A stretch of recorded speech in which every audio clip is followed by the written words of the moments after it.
BNP chairperson ও সাবেক প্রধানমন্ত্রী বেগম খালেদা জিয়ার সুস্থতার জন্য যে ধরনের চিকিৎসা প্রয়োজন তা গ্রহণের শারীরিক সক্ষমতা এখনও তার রয়েছে বলে জানিয়েছেন বিএনপির স্থায়ী কমিটির সদস্য ডাক্তার AZM জাহিদ হোসেন।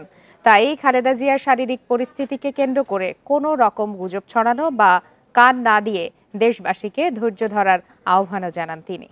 গত মাসের শেষের দিকে বিএনপি চেয়ারপারসন বেগম খালেদা জিয়ার শ্বাসকষ্ট দেখা দিলে তাকে নেওয়া হয় রাজধানীর এভারকেয়ার হাসপাতালে। পরে চিকিৎসকের পরামর্শে ভর্তি করা হয় তাকে। 9 দিন হাসপাতালে চিকিৎসাধীন রয়েছেন খালেদা জিয়া। রোববার শারীরিক অবস্থার অবনতি হলে রাখা হয় নিবিড় পরিচর্যায়। একই সাথে হাসপাতালের সামনে জোরদার করা হয়েছে নিরাপত্তা ব্যবস্থা।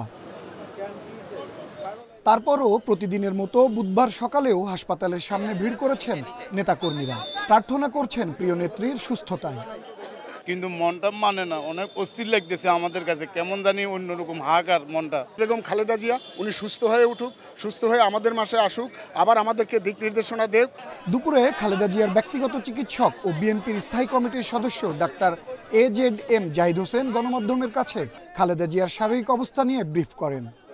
ডাক্তাররা যে চিকিৎসা দিচ্ছেন সেই চিকিৎসা সেটি উনি গ্রহণ করতে পারছেন, অথবা আমরা যদি বলি মেনটেন করছেন। জনাব তারেক রহমান সার্বক্ষণিকভাবে ওনার চিকিৎসার তদারকি করছেন।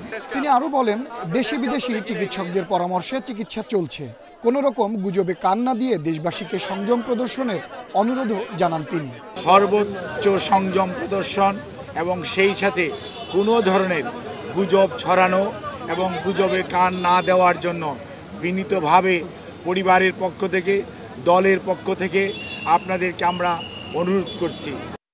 এছাড়া খালেদা জিয়ার সুস্থতায় যেসব বন্ধুরাষ্ট্র আন্তরিকতা দেখিয়েছে তাদের প্রতি কৃতজ্ঞতা জানিয়েছেন বিএনপির ভারপ্রাপ্ত চেয়ারম্যান তারেক রহমান। আনোয়ার সাদাত নূর, ইন্ডিপেন্ডেন্ট নিউজ, ঢাকা।